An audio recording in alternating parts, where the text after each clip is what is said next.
Donc les perspectives sont bonnes. Encore une fois, je ne le dirai pas assez. Les perspectives sont bonnes. Il y a la détermination de tout un peuple d'aller de l'avant. Nous sommes à 900 jours de l'évaluation des objectifs du millénaire pour le développement. C'est pour bientôt.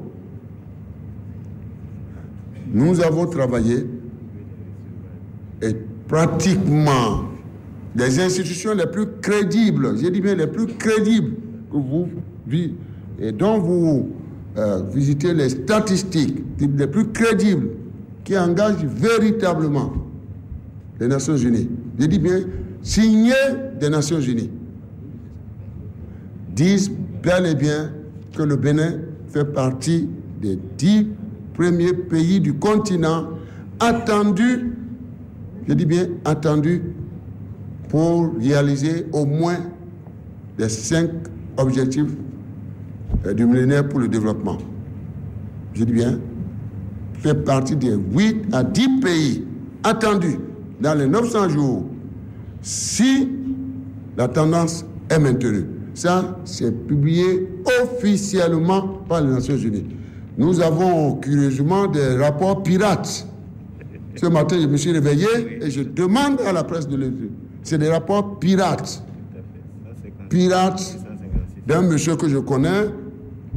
Si je n'étais pas chef d'État, j'aurais utilisé le qualificatif. Qui commande de l'argent pour faire des rapports pirates qui ne sont pas connus du système des Nations Unies.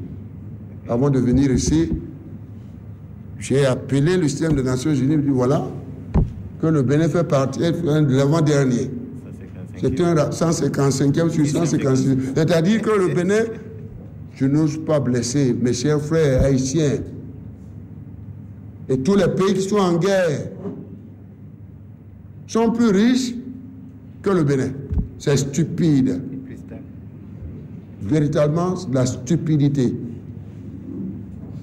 C'est des instituts, semble-t-il, universitaires corrompus qui sont là pour déstabiliser nos États et qui commandent de l'argent partout pour faire des rapports pirates. Ça, je le dis parce que je viens de m'entretenir avec mon ambassadeur aux Nations Unies et avec le service des statistiques. Ce rapport n'est pas connu. Monsieur l'ambassadeur, nous aurons l'occasion d'en parler, puisque nous allons tous à cette grande messe des Nations Unies. Mais ce ne sont pas les chiffres que nous mangeons. Ça, c'est vrai. La crise économique affecte tout le monde et chacun s'organise à sa manière. Et mon pays, eh bien, est déterminé à aller de l'avant. Mais nous sommes convaincus que c'est avec le secteur privé vertueux que nous irons de l'avant. Et au titre de ce secteur vertueux figure le secteur privé indien.